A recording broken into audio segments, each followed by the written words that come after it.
বিজিত লাহিড়ী আয়ুষীর মাথায় বন্দুক তাক করে। তখন তটিনী বাধ্য হয়ে বিজিত লাহিড়ীর কথা মতো বিজিতের জুতো মাথায় নিয়ে বিজিতের কাছে ক্ষমা চায়। বিস্তারিত জানতে ভিডিওটি লাইক করে শেষ পর্যন্ত দেখতে থাকুন। গল্পের শুরুতেই দেখা যায় আয়ুষীকে আটকে রেখেছে বিজিত। এরপরে আটকে রেখে তাকে দিয়ে ফোন করতে বলছে তটিনীকে।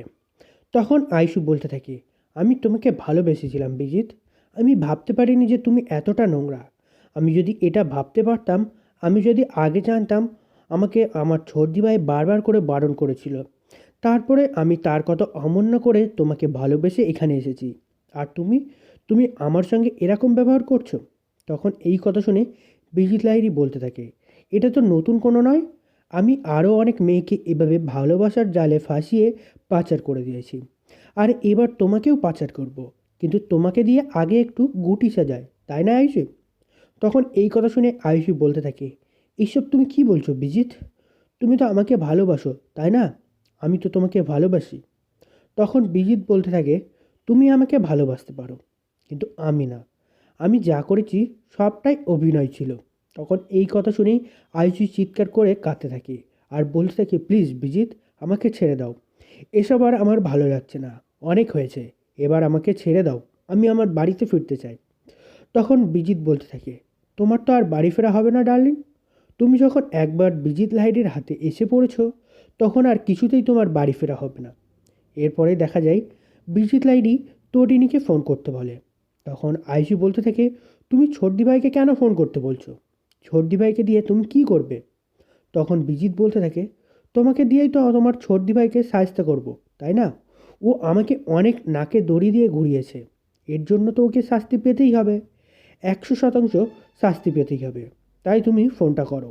তখনই আয়ুষী বলতে থাকে, তুমি আমাকে মেরে ফেললেও আমি আমার ছোটদি ভাইয়ের কোনো ক্ষতি করতে দেবো না। তুমি আমাকে মেরে ফেলো, তারপরে আমি কোনো ফোন করব না।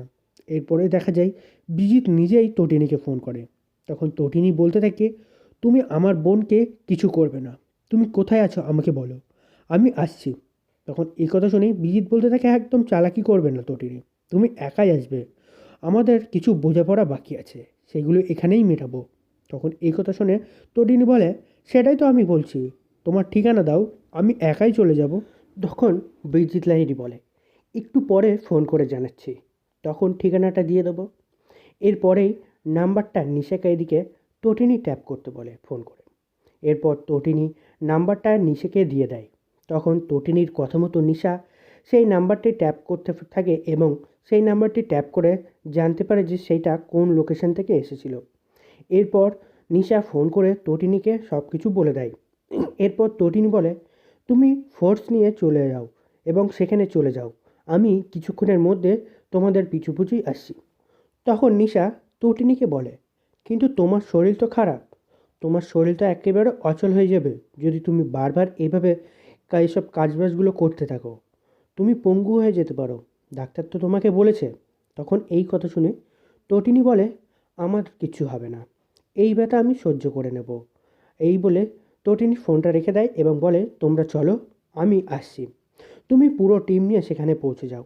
এরপরেই তটিনী সেই নার্সের সাহায্যে আবারও বেরিয়ে পড়ার জন্য তোড়জোড় শুরু করে দেয়। এদিকে দেখে যে বিজিত আয়ুষীর ওপর টর্চার করছে। তখন নিশা দূর থেকে সেগুলো দেখতে পায়। আর সেটা দেখেই নিশা তটিনীকে ফোন করে। তটিনী ফোন করে বলে যে আয়ুষী ও বিজিত এখানে আছে।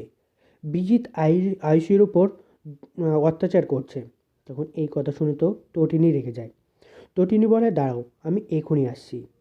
এই বলেই কিছুক্ষণ পরে দেখা যায় তটিনী সেখানে চলে আসে এবং তটিনী সোজা গিয়ে বিজিতের কাছে চলে যায় এবং বিজিতের জামার কলার ধরে বিজিতকে থাপ্পড় মারে আর বলে, তোর এত বড় সাহস, তুই আমার বোনের ওপর টর্চার করছিস। এর জন্য তো তুই পস্তাতেই হবে, তোকে তোকে শাস্তি পেতেই হবে। তখন এই কথা শুনে তো বিজিত হাসতে থাকে এবং বিজিত বলে, তাহলে তুমি অবশেষে এসে পড়েছো, তাই তো ম্যাডাম? কিন্তু তুমি খবর পেলে কী করে? আমি তো এখনও তোমাকে ঠিকানা দেইনি যে আমি এখানে আছি। তখন তটিনী বলে, তুই কী ভেবেছিলিস তুই ফোন করে আমাকে হুমকি দিবি আর আমি চুপচাপ সব কিছু মুখ বুজে সয়ে যাব? আমি তোর ফোনগুলো ট্যাপ করেছিলাম আর সেটা দেখেই তো তোর লোকেশনটা জানতে পেরেছি। তখন বিজিতের মুখটা শুকিয়ে যায় এই কথা শুনে। তখন বিজিত ভয়ে তটিনীকে ধাক্কা দিয়ে সেখান থেকে পালানোর চেষ্টা করতে থাকে। কিন্তু বিজিত পালানোর আগেই সেখানে নিশা, প্রকাশ এবং তটিনীর সমস্ত টিমের লোকজন সেখানে চলে আসে এবং তটিনীকে ধরে ফেলে। তখন তটিনী বিজিতের মাথায় রিভলভার তাক করে আর বলে, সত্যি করে বল তো, আমার ছেলে লাট্টু কোথায় আছে? তাকে কোথায় আটকে রেখেছিস? তখন পাশ থেকে আয়ুষী বলে, দিদিভাই, লাট্টু কোথায়? লাট্টুর কি হয়েছে? লাট্টুকে কি খুঁজে পাওয়া যাচ্ছে না? তখন তটিনী বলে, বিজিত আমার ছেলেকে তুলে নিয়ে গেছে, আমরা কোথাও খুঁজে পাচ্ছি না। লাট্টুকে সেই সকাল থেকে খুঁজে বেরোচ্ছি, কেউ কোথাও খুঁজে পাচ্ছে না। স্পেশাল ব্রাঞ্চের লোকজনও তাকে খুঁজে চলেছে কিন্তু খুঁজে পাচ্ছে না। শুধু পাওয়া গেছে লাট্টুর জামা কাপড়, গঙ্গার ধারে তাও পাওয়া গেছে, আর তাছাড়া কোনো খবরই পাওয়া যায়নি। এই কথা শুনে তো আয়ুষী অবাক হয়ে যায়। আয়ুষী বলে, ওই বিজিত লাহিড়ী ফোনে যেন কার সাথে কথা বলছিল, আমি ঠিক কিছু বুঝতে পারিনি। তখন আমি তো বুঝতে পারিনি যে বিজিত লাহিড়ী এভাবে আমাকে ঠকাচ্ছে। ও আমাকে পাচার করতে চাইছিল, জানিস? ও এর আগেও অনেকের সাথে এমন করেছে। তখন তটিনী বলে, আইসি, আমি তো তোকে অনেক আগে থেকেই সাবধান করেছিলাম, তোকে বারবার বোঝাতে চেয়েছিলাম যে তুই ওকে বিয়েটা করিস না, কিন্তু দেখ, তুই আমার কথা শুনিসনি। এমনকি নন্দিনীও তোকে আটকানোর চেষ্টা করেছিল, নন্দিনীকে তুই চড় মেরেছিলিস, কিন্তু তার কথা না শুনে এখন তুই নিজের পায়ে নিজেই বিপদ ডেকে আনলি। এখন বুঝতে পারছিস তো তোকে আমরা কী জন্যে আটকাচ্ছিলাম? আর তুই ভেবেছিলাম যে আমরা তোর ক্ষতি করতে চাইছি, কিন্তু তুই তো নিজের ক্ষতি নিজেই ডেকে এনেছিস। এখন কি করব বলতো? তোর জন্যই তো এত সব কিছু হচ্ছে, তোর জন্যই তো আমার ছেলে আজকে বিপদের মুখে পড়েছে। তুই যদি এভাবে বিয়েটা না করতিস তাহলে তো এত কিছু ঘটতো না, তাই না? তখন আয়ুষু এসে তটিনীর কাছে ক্ষমা চায়, বলে, দিদি, তুই আমাকে ক্ষমা করে দে, আমি কিছুই বুঝে উঠতে পারিনি। আমি তো ভেবেছিলাম বিজিত হয়তো আমাকে ভালোবাসে, কিন্তু ও তো নিজের মুখেই স্বীকার করেছে যে ও এতদিন যা করেছে সব কিছুই নাটক করেছে, এতদিন অভিনয় করে গেছে। ও ওর উদ্দেশ্য পাওয়ার জন্যই নাটক করেছে। আর দেখ, এই ফোনটা করেছে কিন্তু তোকে এখানে আনার জন্য। ওর প্ল্যানিং ছিল যে এখানে তোকে এনে তোকে জব্দ করবে, তোকে শাস্তি দেবে। তখন এই কথা শুনে তটিনী বলে, হ্যাঁ, সেটা তো জানি যে ও এমনিতে একটা ফোন করে আমাকে ডাকবে না, আমাকে ডেকেছে ওর কোনো কুমতলব ছিল, তার জন্যই তো এখানে ডেকেছে। নিশ্চয়ই ও আমাকে সরানোর চেষ্টা করতো, কারণ আমি ওর পথে যে বারবার বাধা সৃষ্টি করছি আমি তো এটা আগে থেকেই জানি, বুঝতেও পেরেছি। অন্যদিকে তখন দেখা যায় কর্ণ চ্যাটার্জি, সত্যজিৎ, জিৎ মুখার্জি সবাই হাসপাতালে চলে এসেছে। হাসপাতালে এসেছে তটিনীর সাথে দেখা করার জন্য। এদিকে কিন্তু তখন সেখানে তটিনী হাসপাতালে না থাকার কারণে সেই নার্স কী করে তাদেরকে আটকাবে কিছুই বুঝতে পারছে না। কারণ এর আগেও কর্ণ চ্যাটার্জিকে সে আটকাতে পেরেছিল, কিন্তু ঠিক ভাগ্য ভালো ছিল সেই মুহূর্তে সেখানে তটিনী চলে এসেছিল। কিন্তু এখন এখন সে কী করে আটকাবে? এখন তো এখানে আর তটিনী নেই। তটিনী এই মুহূর্তে এখন আসতেও পারবে না, কারণ সে তো কিছুক্ষণ আগেই বার হলো।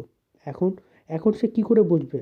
এখন যদি ওরা ভিতরে যায় এবং ভিতরে গিয়ে যদি তটিনীকে না খুঁজে পায়, তাহলে তো সবাই বুঝতে পারবে যে তটিনী কোথাও গেছে। আর তখন তো সে আর চাকরিটা মানে বিপদে পড়ে যাবে। তখন তখন কী করবে? সে এটা নিয়ে খুব চিন্তিত হয়ে পড়ে।